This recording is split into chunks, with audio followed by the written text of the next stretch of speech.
दहशत किस्त number 123। Civil service join करने से पहले मैं नेवी में था। अल्बर्ट ने यूं कहा जैसे नेवी में होना बहुत ही एजाज़ की बात है। फिर तो आप इन खिलौनों से खूब वाकिफ़ होंगे। उसने हंस कर रिवाल्वर की तरफ इशारा किया। इस पर मेड इन जर्मनी के अल्फाज मौजूद हैं, मगर मुझे शुबा है कि यह किसी जाली कंपनी का कारनामा है। मेरी समझ में नहीं आ रहा था कि इस बकवास से आखिर हमारा मिर्ज़ा का क्या मकसद है। अल्बर्ट ने गैर शौरी तौर पर रिवाल्वर उठा लिया। उसे अच्छी तरह उल्ट पुलट कर देखा, उसका चैम्बर खोल कर उसका जायज़ा लिया और दोबारा मेज़ पर रखते हुए बोला, आपका शुबा दुरुस्त है मिस्टर मिर्ज़ा, यह रिवाल्वर वाकई जाली है। Thank you very much mister Albert. Humayun Mirza मुस्कुराया। आपने मुझे एक बहुत बड़ी परेशानी से बचा लिया। ये कहते हुए उसने जेब से रुमाल निकाला और रिवाल्वर पर डालकर उसे उठा लिया। इस दौरान में अल्बर्ट फिर फ़ोन की तरफ मुतवज्जो हो चुका था। हुमायूं मिर्ज़ा ने इंस्पेक्टर को इशारा किया, वो रिवाल्वर लेकर वहाँ से हट गया। अब सारी सूरत मेरी समझ में आने लगी थी। हुमायूं मिर्ज़ा इस कांस्टेबल के कत्ल में अल्बर्ट को बेमुलव्वस करना चाहता था। इंस्पेक्टर कह सकता था कि इन दोनों रिवाल्वर से फायर हुए हैं। इसका फैसला तो पोस्टमार्टम की रिपोर्ट के बाद ही होता। कांस्टेबल की मौत किस रिवाल्वर की गोली से वाक़या हुई है। अल्बर्ट का राब्ता शायद सफारतखाने से हो नहीं पा रहा था। वो कुछ बुड़बड़ाया और दोबारा नंबर मिलाने लगा।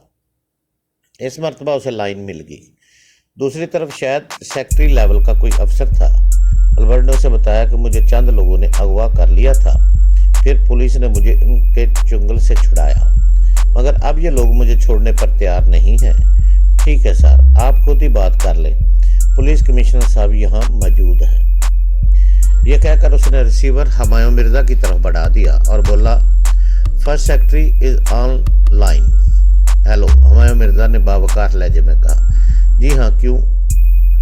इसलिए कि आपका अफसर पुलिस के एक कांस्टेबल के कत्ल में इन्वॉल्व है, सफारती कानूनी अपनी जगह पर, मगर मैं कत्ल के एक मुलज़िम को बगैर किसी ज़मानत के कैसे छोड़ दूँ? नहीं सर, आपकी ज़मानत नहीं, मुझे कोर्ट की ज़मानत चाहिए। मैं तो इसका रिमांड लेने की कोशिश भी करूँगा। फिर वो खामोश होकर दूसरी तरफ की बातें सुनता रहा। कुछ देर बाद बोला, जी हाँ, आपका हक है। ये आप गवर्नमेंट ऑफ इंडिया से सफारती सतह पर एहतजाज करें, मगर मैं अपने फ़र्ज से मजबूर हूँ। जी okay, you can go to BM news, never mind. ये कहकर उसने फ़ोन पटक दिया। फिर वो इंस्पेक्टर से मुखातब हुआ, इन सब को लॉकअप में बंद कर दो, मैं रात को इनसे बात करूँगा। और हाँ, इस कामरान की तरफ से बहुत मोहतात रहना, वरना पछताने का मौका भी नहीं मिलेगा। ये कहकर उसने टोपी सर पर जमाई, स्टिक बगल में दबाई और 90 तुले कदम उठाता हुआ बाहर निकल गया। हुमायूं मिर्ज़ा वाकई बासूल, फरशनास और निडर शख्स था।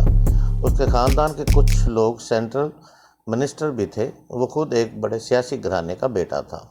वो सफारतखाने की गिदड़ भपकियों में आने वाला नहीं था। शायद इसीलिए वो बड़े से बड़े तुरम खान से मरूब नहीं होता था। यही वजह थी कि उसके दुश्मनों ने मेरे ज़रिए उसकी जान लेना चाही थी। वो जब एक गैर मुल्की सफारतकार से इस अंदाज में बात कर सकता था, तो मुकामी बदमाशों के लिए तो वो अजाब होगा। मैं ये भी जानता था कि वो मेरा हुलिया बिगाड़ देगा, मगर इसके बावजूद वो आदमी मुझे पसंद आया। इस किस्म के अफसरान हमारे मुल्क में भी हैं, मगर आटे में नमक के बराबर, बल्कि इससे भी कम। इंस्पेक्टर ने अल्बर्ट को हथकड़ी तो नहीं लगाई, मगर बहुत हद तक आमेज अंदाज में मुखातब किया। ए मिस्टर, खड़े हो जाओ और खुद ही लॉकअप में चलो। अल्बर्ट खामोशी से लॉकअप की तरफ बढ़ गया। मुझे जग्गू की भी फिक्र थी, वो न जाने कहाँ गायब हो गया था। ये बात एक तरह से खुशाइंद भी थी कि वो ग्लोरिया और कांता को हमारी गिरफ्तारी की इतला दे सकता था। अब जग्गू और ग्लोरिया ही से मुझे उम्मीद थी कि वो मुझे पुलिस के शिकंजे से छुड़ाने के लिए कुछ कर सकेंगे। ए इंस्पेक्टर ने मेरी गर्दन पर हाथ जमाते हुए कहा, हवालात में चलो, मैंने बहुत कहानियाँ सुनी हैं तुम्हारी, मैं भी तो देखूं तुम कितने बड़े दहशतगर्द हो। इस बात पर विनोद पांडे फिर पागलों की तरह हंसने लगा। वो जब भी हंसता था इस तरह हंसता था जैसे दूसरे की तौहीन कर रहा हो, मज़ाक उड़ा रहा हो। उसके हंसने से मेरी हड्डियां तक सुलगने लगती थी। इंस्पेक्टर ने उसके मुंह पर उल्टा हाथ रसीद करते हुए कहा, अभी तुम्हारी सारी हंसी हवा हो जाएगी। मामला एक गैर मुल्की सफारतकार का है। फिर वो तैमूर से मुखातब हुआ, तुम्हारा इन लोगों से क्या ताल्लुक है? कुछ भी नहीं, तैमूर ने जवाब दिया। मुझे तो ये लोग यूं ही पकड़ लाए हैं। अभी सब कुछ मालूम हो जाएगा, इंस्पेक्टर ने कहा और हम तीनों को धकेल कर लॉकअप में बंद कर दिया।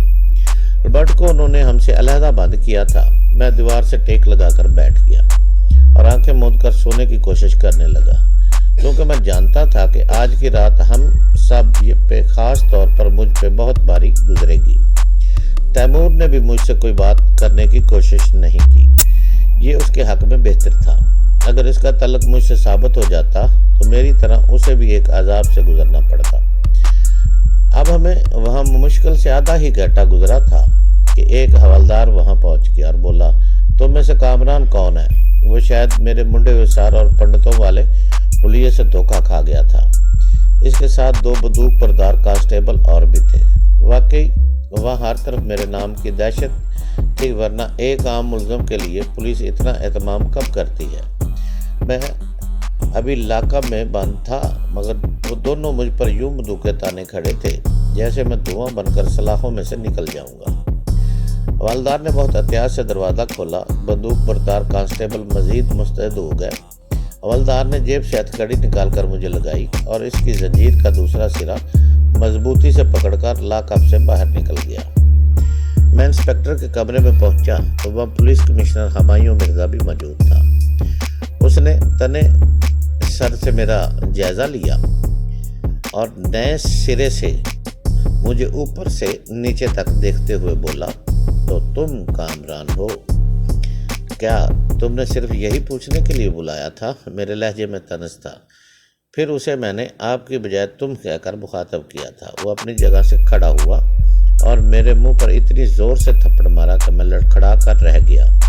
आइंदा मुझसे बात करते हुए मोहतात रहना, उसने तपे हुए लहजे में कहा। वह कमिश्नर साहब, मैंने हंस कर कहा, हाथ पैर बंधे हो तो ख्वाह मुख्वाह शेरों पे खारिश ज़्यादा कुत्ते तक घुराने लगते हैं। मैं खुद को इसके दूसरे थप्पड़ के लिए ज़हनी तौर पर तैयार करने लगा। वैसे भी उसका हाथ बहुत सख्त था। उसने थप्पड़ मारने को हाथ उठाया, मगर फिर कुछ सोच कर रोक लिया और इंस्पेक्टर से बोला, इसे वहीं पहुंचा दो जहां मैंने कहा था। राइट सर, इंस्पेक्टर ने मुस्तैदी से जवाब दिया। मैं अभी इसकी शिफ्टिंग का बंदोबस्त करता हूँ। हुमायूं मिर्जा ने अचानक अपनी टोपी और छड़ी उठाई और 90 तोले कदम रखता हुआ कमरे से बाहर निकल गया। इसे अभी दोबारा लॉकअप में ले जाओ, इंस्पेक्टर ने अपने मातहत को हुक्म दिया। मेरी वापसी भी इसी अंदाज में हुई। मुझे यकीन था कि अगर मैं झूठ मूठ भी कोई ऐसी वैसी हरकत करता तो वो लोग फायर करने में देर न करते। हेड कांस्टेबल मेरी हथकड़ी की जंजीर पकड़े मेरे साथ था। अचानक वो सरगोशी में बोला, मेरा दिल आपको मुजरम नहीं मानता सरकार, ज़रूर इन लोगों से कोई भूल हुई है। फिर वो राजदाना लहजे बोला, सरकार को मेरी मदद की ज़रूरत हो तो मैं हाजिर हूँ। तुम मेरी मदद क्या कर सकते हो? मैंने पूछा। आपको खाने पीने की चीज़ें और पान सिगरेट तो ला कर दे ही सकता हूँ। तुम्हारा बहुत शुक्रिया, मैंने जवाब दिया। मुझे ज़रूरत पड़ी तो तुम्ही को तकलीफ़ दूंगा, मगर इसे तकलीफ़ देने की ज़रूरत नहीं पड़ी। 1 घंटे बाद मुझे इंस्पेक्टर ने फिर तलब किया और मेरी आंखों पर पट्टी बांध कर जीप में बिठा दिया। जीप का इंजन घुराया और वह तेज़ रफ्तारी से रवाना हो गई। वो लोग समझे न जाने कहाँ लेकर जा रहे थे। बहरहाल यह तय था कि मुझे किसी ऐसी जगह ले जा रहे हैं जहाँ ख़तरनाक किस्म के मुलज़मों से इकबाल जुर्म कराया जाता है। मेरा अंदाज़ा था कि जीप 1 घंटे तक चलती रही है। इसके रुकते ही किसी ने हाथ पकड़कर मुझे बाहर घसीट लिया। घसीटने वाले ने यह ख्याल भी नहीं किया कि गिरने से मेरे घुटनों की खाल उधड़ सकती है। फिर 2 आदमी दोनों तरफ से मुझे पकड़कर घसीटते हुए एक तरफ चले। मेरी आंखों से पट्टी खोल ली गई तो मैंने खुद को एक बड़े से हाल कमरे में पाया। वहाँ बड़ी सी जहाज़ी साइज की टेबल थी जिसमें चारों तरफ पुलिस और आर्मी के अफसरान बैठे हुए थे। وہ سب شکلوں سے اکاک اور شفاق لگ رہے تھے۔ ان کے کرخت چہرے چیخ چیخ کر اس بات کا اعلان کر رہے تھے کہ انہوں نے کسی پر رحم کھانا نہیں سیکھا۔ انہی افسروں میں ہمایوں مرزا بھی تھا۔ سفید بالوں اور خراٹ چہرے والے ایک افسر نے کرخت لہجے میں پوچھا، تمہارا پورا نام محمد کامران ہے؟ میں نے صرف اسبات میں سر ہلانے پر اتفاق کیا۔ تم پاکستانی ہو؟ اس نے نفرت بھرے لہجے میں پوچھا۔ میرے ساتھ یہی تو ٹریجڈی ہے، میں نے جواب دیا۔ اگر آپ لوگوں کی بجائے یہاں پاکستانی افسر ہوتے تو وہ بھی مجھ سے یہی سوال کرتے کہ تمہاری نیشنلٹی کیا ہے۔ فضول بکواس نہیں چلے گی، اس مرتبہ ہمایوں مرزا گرایا۔ جتنا سوال کیا جائے اتنا جواب دو۔ میں کبھی پاکستانی تھا، مگر اب تو حکومت پاکستان بھی میرے سر کی طلبگار ہے۔ اپنا پاسپورٹ دکھاؤ، سفید بالوں والے نے افسر نے پوچھا۔ میرا پاسپورٹ گم ہو گیا ہے، میں نے ڈٹائی سے جواب دیا۔ گم ہو گیا یا غیر قانونی طور پر بھارت میں داخل ہوئے ہو؟ سفید بالوں والا طنزیہ لہجے میں بولا۔ یہاں تمہاری انٹری کا کوئی بھی ریکارڈ نہیں ہے۔